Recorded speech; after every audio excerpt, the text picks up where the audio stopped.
Greetings. Season's greetings. I'm Emmett, and this year I decided to make a special gift for each one of my siblings. Next up, my sister Katie. So a long time ago, I had made her a sting. This was in my earlier years of craftsmanship, but I was proud of it at the time. We do a tradition called stocking stuffer. It's basically just Secret Santa, but stocking based. I shoved it down into the stocking so that you could draw it.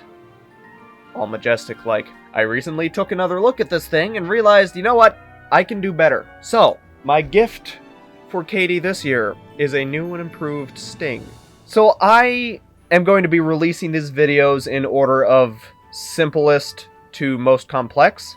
But that's not the order I made them. I saved Sting for last because I thought it would be the easiest by far. I'd already made a Sting in the past, and I'm basically just using the same process that I used to make this machete. It's a wood handle with foam, or wood blade foam handle, but with this one, like, I was trying my darndest to make it, like, as realistic as possible, and just the fact that there's wood grain is very time consuming. So I just thought, yeah, I've done it before, I know how to do this, I can get a Sting out there lickety-split. That's not exactly how it went. I had the idea for all of this way back in September. At the time, I thought, hey, I have plenty of time. We got nothing but time. We got time to kill. I'm gonna knock out all 4 of these projects early and just take it easy all of December. Well, guess what? Now it's 2 weeks until Christmas, and I'm still, this very day, finishing up Sting. I'm hoping that this paint job sticks, because it's drying as I speak, and I don't want to have to do it again. So, let's get into it. I made it out of wood, took a thin plank of wood that I'd carved into the basic shape and sanded it down.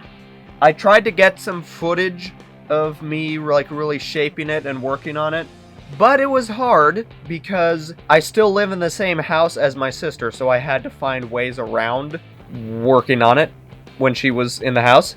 I tried to film all like hunched over on the basement floor with the camera mounted above me, but I got kind of cramped up and tired, and I just thought, it's sanding, there's not that much to say about it.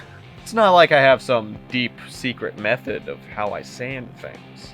I see a lot of people sanding like this. Don't do that. That will get you nowhere. I sand like this.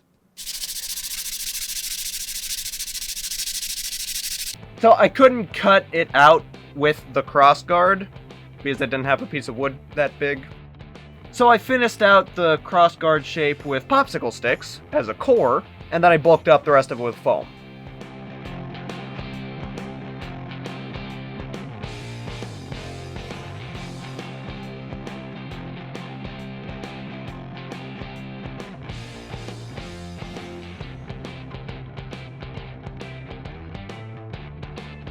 I used contact cement to secure all of the foam for the handle.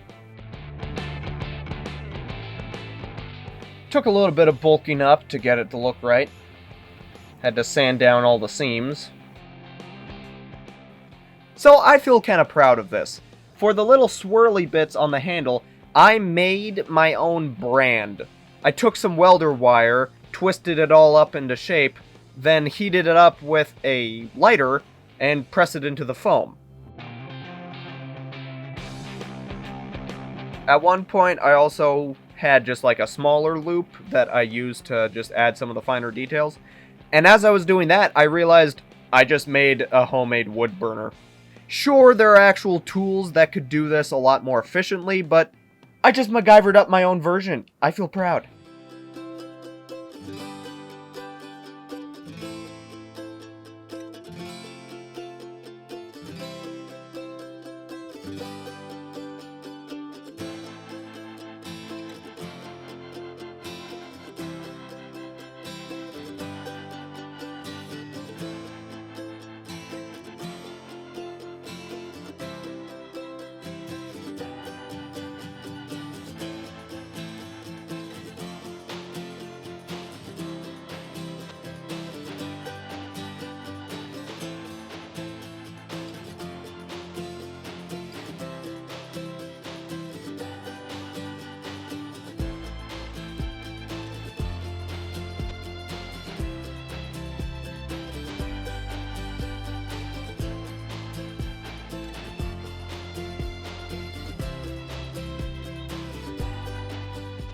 I tried to, like, whittle and carve out the little swirly swirl, but my whittling skills aren't that great. I actually kind of chipped part of the wood grain a little too much. It wasn't the cleanest. So then I went in with a Dremel and just tried to smooth out the grooves and make it look a little better. I used foam clay to finish the handle. It kind of helped bridge the gap between the handle and the crossguard, and the handle and the pommel. Then I sealed the foam with a heat gun and got ready for painting. I actually tried to use Plastidip for the blade, because Plastidip is a good primer for foam. I didn't recall anyone ever using it for wood, so I didn't know if there was a reason why you don't use it for wood. Turns out there is a reason why you don't use it for wood. I put a few layers on and then found out that it peels off. It doesn't actually stick to the wood. Yeah, that's just the first time that the paint job got messed up and I had to sand it all down. Somewhere along the way, I decided that I wanted to make it a sheath. Is it a sheath or a scabbard? I want to say scabbard because scabbard is fun to say. I'm pretty sure a scabbard is rigid. Like if it has like a wood backing, that's what makes it a scabbard, where anything else is just a sheath. I don't know what it is in the movies. Like, I honestly can't really remember. The best place would probably be when they're finding it in the troll horde and the Hobbit. I can't remember if it is floppy or not. Like, if Bilbo pulls out the sword and the sheath is just floppy, then it's a sheath. If not, then it's rigid. So mine is technically a sheath, I just can't remember what it is in the movie. Like, Orcrist, I'd be more inclined to think that maybe that's a scabbard, because I think it has sort of a wood grain on it. But yeah, they just don't really focus on the scabbards in the movies that much.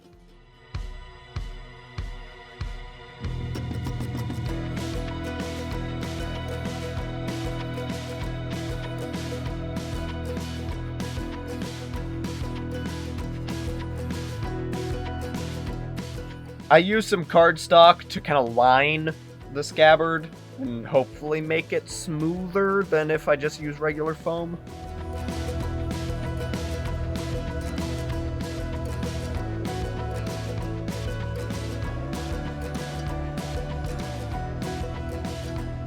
Okay, so I won't go into the whole painting process. I'll just let you watch the footage. But I will go into how it went awry. So where did it start? I think it started because I had painted part of the inside of the scabbard so that it wouldn't just look like foam and paper. But since it's on the inside of a scabbard, there was no air, so the paint didn't dry. So then when I test fitted the sword into the scabbard, the paint stuck together, and when I pulled it out, it was all smudged up. I forget what I did. At that point, I think I just had to do a little bit of touch-ups to clean up the finish. But then when I was reapplying the, gloss sealer that I put on it, somehow that got messed up. I think I got a fingerprint on it. Or, when I set it down, I thought it was resting off the table, but then it turned out it was resting on the table, so it kind of left a little mark. A bunch of things just kept stacking up against me, so I decided to erase it, sand it all off, and reapply all the paint job. And at that point, I also tried to add some color shift paint to make it blue. The first time I tried that, it didn't really work. It looked way too brushed on, and since the color shift is blue and purple, it ended up looking more purple than blue, which wouldn't technically be a bad thing, because my sister likes purple, but it doesn't really look like Sting. And one time, when I was test fitting the sheath, I did leave the sword in the sheath for days, and then when I went back to it, it was able to come out easily. One time. I don't know for sure what I did differently that one time. I'm assuming it was just that, I had given it days to dry, because the next time that I tried it, it got stuck in the sheath again. And that made me think maybe the sheath is just a bad idea, maybe I shouldn't do it, but I still feel committed to that idea, so I'm gonna try it one more time. I'm just gonna let the sword sit for several days, as long as I can, and then try it when, I'm sure that all the paint is dry. Because when it got stuck, and I pulled it out, then there were marks on the sword. So I had to sand it all down again. The good thing about that is that now it's extra smooth. I mean, there's one side where I had gone a little crazy with the dremeling and it left some gouges, So that side still looks a little off, but you can't see any wood grain now. The first time I painted it, you could still see some wood grain. Now you can't, because I've sanded the whole paint job down twice. Oh yeah, also when I was sanding, I went over the edges, so I was hoping that would make it slide into the sheath better, because the thicker part of the blade isn't quite as thick now. So yeah, here we go.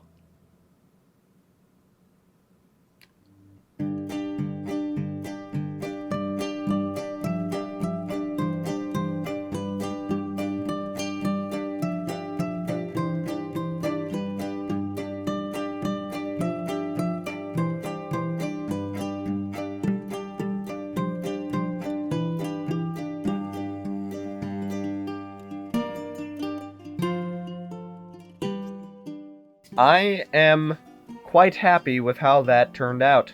Oh yeah, that was another thing I did.